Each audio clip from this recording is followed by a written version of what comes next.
my name is Alok Mishra, and I once again welcome all of you on my YouTube channel. I hope you're fine. Today, this discussion is going to be about the best books to study history of English literature. And when we talk in these terms like the best books, then there are certain qualities that meet your requirements of the time. For example, for a student of BA in English literature, the best books to study history of English literature might be different titles from someone who is studying in MA or who is pursuing degrees higher than an MA. So, what I will do in this video is I will try to categorize these books in different categories. The best books to study history of English literature for a BA student, the best books to study history of English literature for an MA student, and then the best books to study history of English literature for someone who is pursuing degrees higher than an MA or who is just trying to gain some wider perspective or wider aspects in different ages in the history of English literature. So they will have to read different books. So I have many books with me. I will just show a picture to you so that you can see all these books lying in front of me. And we will begin one by one discussing the books and then categorizing them. Like these are the books for BA students, these are the books for MA students, and these are the books for students beyond an MA or for anyone in any order who want to acquire the level of information that these books offer. So I'm not restricting, like these are the books for BA, then only BA students can read it.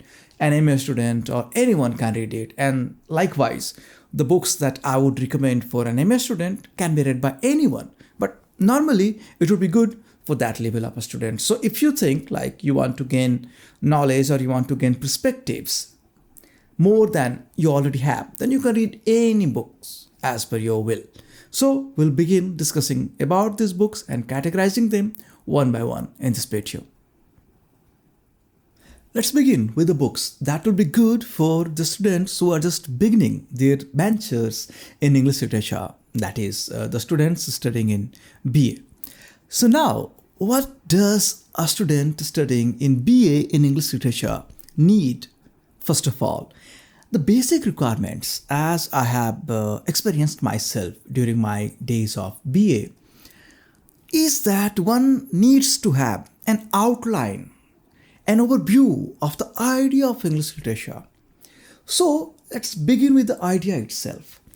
When I was studying in BA and in the first year, the book that was recommended to students of Magad University in Bihar was this one. I hope you can see it. Now this one is an outline history of English literature by W.H. Hudson. So W.H. Hudson is a respected author and a scholar. And this book, when I got the book by R.D. Trivedi, a great Indian writer and great critic, his book was also on history of English literature, and he has covered wide aspects and dealt with ideas and notions broadly. So when I studied that book, I forgot to study this one. But later, like after spending 2 years in the course, I just casually browsed this book and this one struck me and I regretted the decision to skip this book. So I will suggest anyone wanting to have an idea of English literature should go through this book first of all, or in any order among the books that I will suggest for BA students. This one will do one great thing. This one will give you an outline of the history of English literature that will be wonderful to have and also essential as you graduate and move ahead in the world of English literature. For example, let me read the table of contents. Now this one begins with introductory, that any book begins, and then the second chapter is English literature before Chaucer. So you can see a direct classification. The third chapter is the age of Chaucer, and you can also see the numbers indicating the period like 1340 to 1400. And then the chapter next is from Chaucer to Totel's Miscellany. This one was a publication, a landmark publication. And then we have the development of the drama to 1561, the age of Shakespeare, the age of Shakespeare, the drama. The first one is verse. The age of Shakespeare, the prose. Now there is the age of Milton, other poets and prose writers, the age of Dryden, verse, the age of Dryden, prose in the drama, the age of Pope, verse, the age of Pope, prose in the drama, the age of Johnson, general prose, the age of Johnson, the novel, the age of Johnson, verse. So you will see like he has tried to ascribe a name of larger than the age personality in the history of English literature to every age, so that a BA student can have a very clear idea. So if you are asked who were the major authors or who were the major poets of any particular age, the first name will always be right at the top, like Wordsworth or Shakespeare or Johnson, etc. And then when we actually go to study the chapters, for example, now this is chapter 14th, the age of Pope, prose and the drama. Now you'll see exact names like Defoe, Swift, Addison and Still, other prose writers of the period. And you'll have all those names like Francis Atterbury, Cole Gibbon, Lord Shaftesbury, George Berkeley, and all those names are there. And then when we come into the section of drama, then we find the publications like it is a table that distinguishes all the publications. And when we move ahead, we find the age of Johnson, general prose, and in age of Johnson we find Johnson himself, undoubtedly, Goldsmith, that is Oliver Goldsmith, other general prose writers of the period. And then we move to the age of Johnson, the novel, and we have sections like historical significance of the novel, Richardson, Fielding, Smollett, other novelists of the period. So you get an exact outline as the book suggests on the cover page itself. So this one will give you an idea to move ahead, to start your venture, to start your journey in studying history of English literature. So I am suggesting this one for students of BA in English literature. In any university you are enrolled, it doesn't matter, it doesn't change the fact that you need to have an outline of the history of English literature first of all, and then only you can have those grand ideas and you can perceive them conveniently. So the next one that I would suggest to students of BA in English literature is this one, A History of English Literature by Michael Alexander, and this one is published by Palgrave. So why I am suggesting this one? Like, this looks a nicer book, so this would be suggested to an MS student, anyone would argue. But the fact is that this one also has great classification, and it also has many things in the course of the book or in the course of the chapters that will actually help a beginner in understanding the exact ideas and also remembering the names, the dates of publications, major events, and many other things. So let's start with the chapter, the categorization. Now I will try to show you, and I will just also try to put the pictures so that you can see it clearly. I hope you can see, or if you cannot see, I will try to put the pictures in the course of editing the video. So it starts with introduction, literary history, what's included, tradition or canon, priorities and all that. So after those conjectures and intellectual jugglery, we come to medieval period. Now in medieval period, we find Old English literature to 1100, Middle English literature like 1016 to 1500s, and then we come to Tudor and Stuart. And in this we have Tudor literature 1500 to 1603 and Shakespeare and the drama, Stuart literature to 1700. And then we come to part 3, that is Augustan and Romantic, the 18th century, the novel, the emergence of sensibility, the age of Johnson, and then we come to the Romantics. And periods have been easily classified or conveniently shown so that you can actually perceive, like if we talk the Romantics, then the period is indicated as 1790 to 1837. And then when we come to Victorian literature, it is also indicated like late Victorian literature 1880 to 90s, and then Victorian literature up to 1880s. So we have easy classifications, and we also have the names of the chapters that easily indicate what it is about. And now I will just try to show you something in the course of reading the book that you will find very useful. For example, suppose we are reading a chapter like, let's see, 18th century, the novel.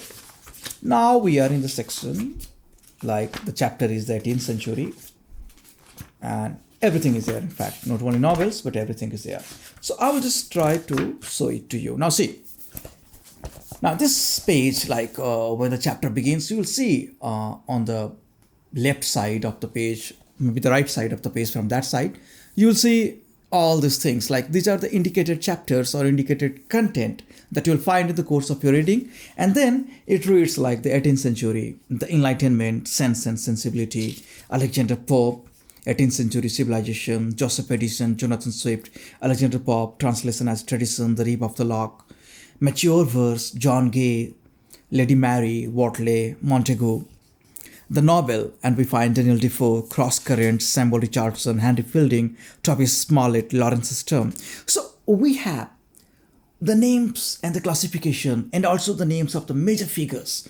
So that will make perusing or going through this chapter convenient. And we have public events in the time of Pope. It says like 1702 William dies, Anne reigns to 1714, 1704 Marlborough defeats the French and the Bavarians at Blenheim. 1706 Marlborough defeats Louis XIV at Ramillies. 1707, 1710, 1713. So we have all those important events. And then we also have the timeline of literature at the time of Pope. If you can see it here, I will try to show it in the pictures. So this one will give you an outline, a brief description of everything as it happens, and also a very clear-cut list of contents, list of major events, major dates, major figures, and everything that you need to have in order to understand how literature took shape, how the idea of English literature developed through the ages. So this one and this one, at any cost, I would suggest for the students of BA in English literature. Irrespective of the university that you are enrolled in, you'll have to have these books if you want to have the brief or the clear idea or clear outline of the history of English literature. And then once you have gone through these books, then you can read any book. For example, this one by Casimir, Legation Casimir in fact, and this one, the 2 volumes, wonderful volumes by David Digest.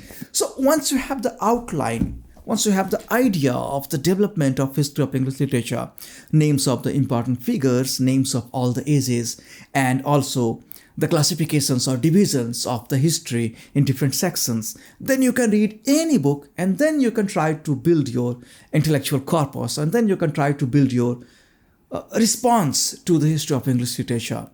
That will be easy for you once you go through the books that suggest you, that indicate you, that hint you, that teach you the exact outline. So this was my suggestion for the students of BA in English literature. And then now we move to the students who are in their MA years, like Masters in English literature. So I will suggest a few books for them as well. Okay, so before I suggest the books for students of MA in English Literature to study history of English literature in the best possible way, let me assume that they are well introduced with the idea of English literature. Like they know all the ages, they know important figures, they know important publications, and they also know important events in the history of English literature that may have influenced and shaped the idea of English literature or the response of the authors or prominent literary figures to those events. So if you are ready with all those informations with you as a prerequisite, then I would suggest the first book. This is A Critical History of English Literature in 2 volumes by David Dyches. Now this one will be suggested by anyone who has gone through these books, your professors, maybe your syllabus, maybe your scholar friends, maybe your elders or seniors in your colleges or universities. So these 2 books will give you a good idea of history of English literature and also a critical commentary that is not voluminous or that is not too intellectual, that is just simple but gives you like something to build your own response or to build your own understanding of anything that you read. So this one will be the first suggestion for students of MA in English literature, and next one after that will be A History of English Literature by Lewis and Kazamian. Now this one is very popular and this will go on to be helpful at any level if you are pursuing PhD or try to just focus on UPSC mains with English literature as an optional paper. And then if you are trying to write a thesis or write a dissertation paper or write something, an article, and you want to just refer to some event or some important chapters in history of English literature, this one will help you a lot because this has the best possible critical or intellectual commentary about events, literary figures, literary personalities, literary movements, novels, poetry of any particular age, the style of writing, anything you wish, anything you think, anything you consider. And this book will be right there at the top with its wonderful intellectual commentary, wonderful critical evaluation, I should say, of the events and of the landmark publications or the giant figures in the history of English literature. For example, if I read some random page, just let me see Satire and the Satirical Spirit, and this is about the Restorationists. So now the authors develop the ideas in this way: the Restoration and the Satirical Spirit. The great influences of the time unite to make the Restoration an age of satire, a society where the various forms of worldly life are in the ascendant, raises to its highest point the respect for conventional values, and while orthodox morality suffers an eclipse, fashion and genteel taste in return hold undivided sway. The rational tone of thought helps to disentangle and formulate all rules, and the clearness of the principles renders their application more easy. Judging and condemning, as a result, grow more simple and more facile operations. In the exclusive circle of the cultured, the art of expressing one's judgment in literary terms becomes a highly natural exercise of the critical faculty, and the appeal to enlightened opinion is an unfailing means to acquire prestige and success. So in this brief paragraph, you may have an exact idea how all the events around satires developed, how people went into the practice of satirizing or practice of doing satirical commentary in prose and verse to different aspects of the life in the Restoration period. So this one is suggested for the students of MA in English literature or for anyone irrespective of their background or anything who wants to understand the history of English literature in the best possible way with critical and intellectual commentary that will help them build a critical faculty of their own in the long run. So this one may take some time to read. I have been reading it for 15 years now, believe me. And this one always comes with some newness every time I go through any random chapter.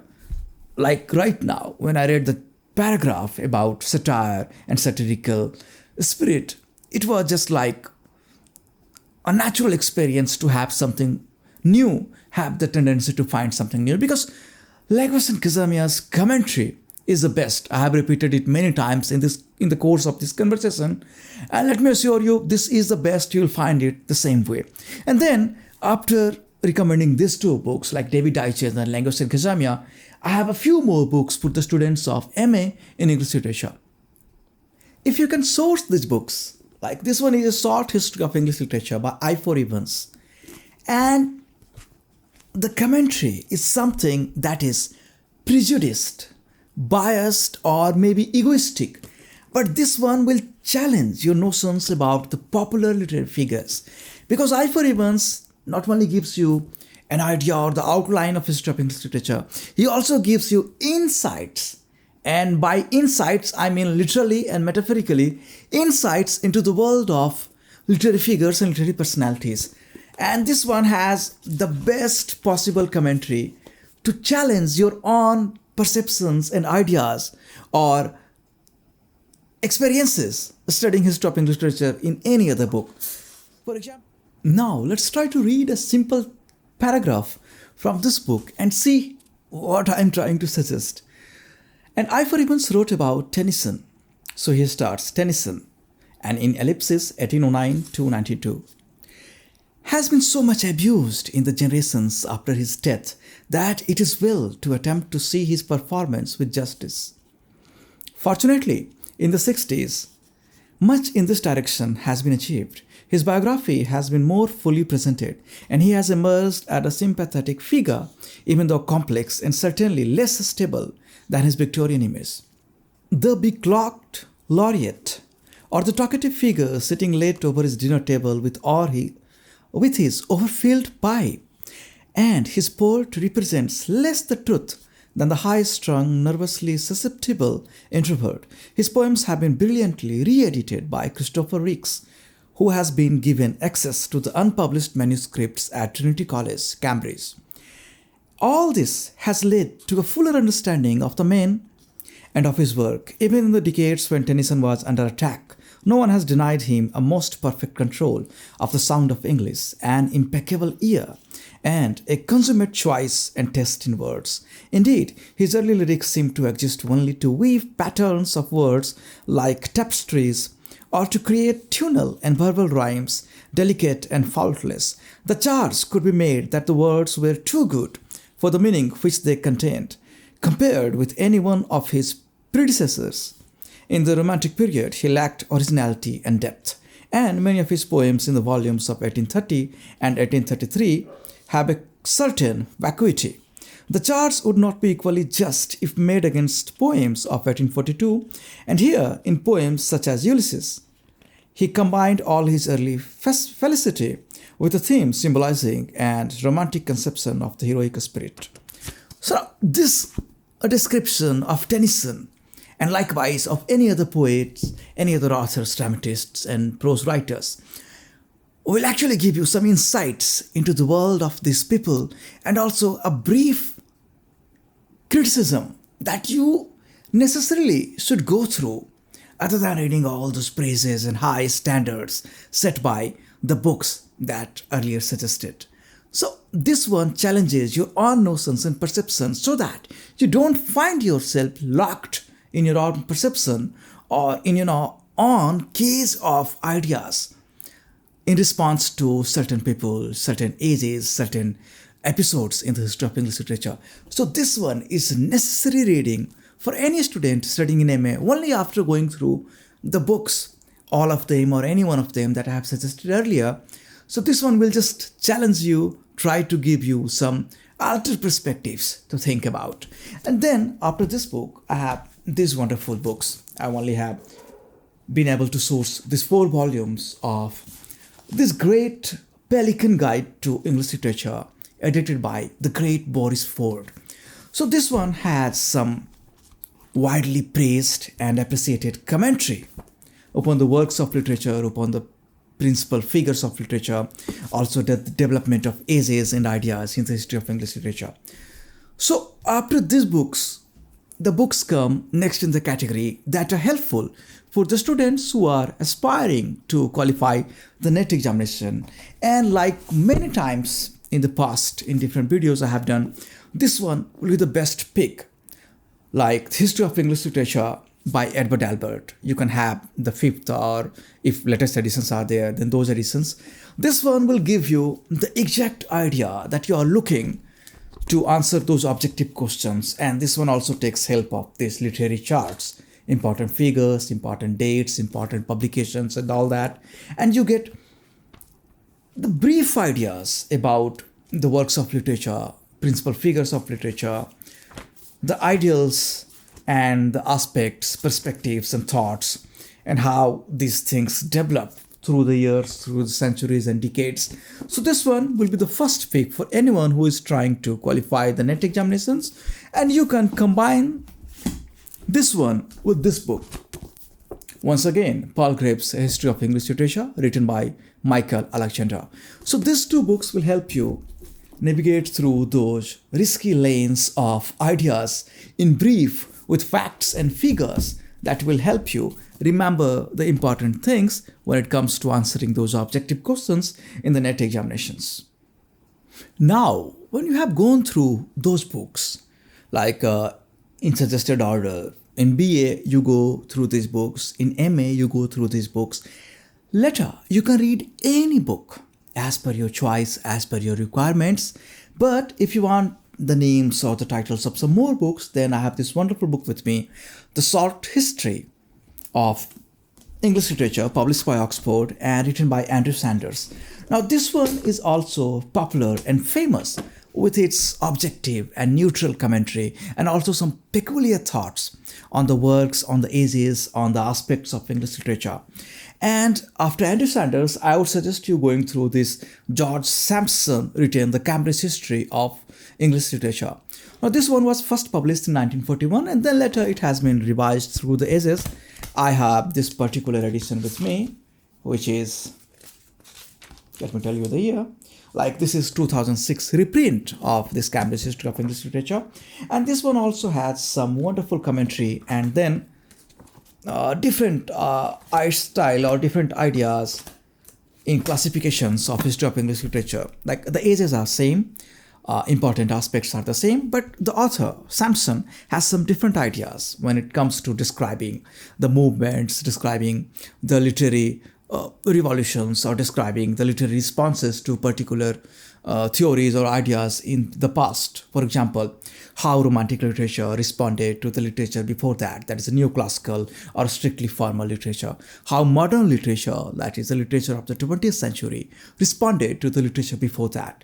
So this book will help you understand those ideas. And any book, in fact, any book will help you understand ideas in different perspectives, and going through as many books as you can when it comes to studying history of English literature helps you have those vivid ideas, or you may say the rainbow of ideas that help you understand a work of literature, a personality in literature, or an age of literature from different point of views, so that when it comes to writing answers, or when it comes to developing arguments, when you're doing something like writing an article or writing a paper, you can have those multiple point of views, and then you can amalgamate them, you can fuse them together to build your own response to the questions or to the ideas that are asked to you.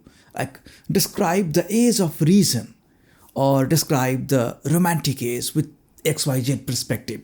Then you can just memorize all those things that you have read in Casamia's book, or you have read in Deitch's book, or you have read in this Sampson's book, or Sanders' book, or any book, and then you can fuse all them together to build your own idea. So going through these books in any order will be helpful, but going through these books in a certain order, that is first outline and then basic ideas, or maybe some less intellectual ideas, more critical and less intellectual, and then highly intellectual ideas, biased ideas, or subjective ideas, or egoistic ideas will help you understand history of English literature in a way that will be helpful for many years in the future. So this was it for today. I have left one book because this is just an accessory to all this. If you want, you can have this. Like, this is a short history of English literature published by Harry Blemeyers, and this has been an older edition. And I should say, like, sourcing this one might be a little difficult task. Like, I have this 1974 edition with me, and it was published by a certain publication, that is ELBS, Law Printed Books Editions. Now this one, like the one by I4 Evans, had some subjective ideas, but it is good once you have read the basic books and the critical books. Then you can go through this book. So this one just in accessory or an addition to your knowledge after you have all this knowledge. But if you can source in old book markets in Kolkata or Delhi, then I will suggest you go for these ones, like the Pelican Guides to English Literature. Now this one comes in different volumes. I have 4 volumes with me, and Boris Ford has been wonderful in describing the history of English literature in these books. And then the must-having books are the Kazamia's History of English Literature, David Dyches' History of English Literature in 2 volumes, and then these 2. One is Michael Alexander's History of English Literature, and then one is Edward Albert's History of English Literature. So this one will cover different aspects, right from your BA days, BA years to MA years, then the aspirant years when you try to qualify the NET examination, and also the PhD years. And in addition, you can have all those books or some of the books or any books that you want. But my humble suggestion and also my strict suggestion is go through any book that you have page by page. In the first reading, don't skip a single page so that you can have an overall idea of the history of English literature. And then when it comes to revising, revisiting, or going through specific pages separately, you can go through all those in that order. But in the first reading, go through all the books page by page without skipping any single chapter. So this was a long conversation, but I hope it will benefit you in different ways. And this was it for today. And I will come with next videos with some other ideas where I just sit down and describe all the things for you, discuss many different aspects with you, and also tell you my own experiences. Till then, have a good time. Thank you. All the best.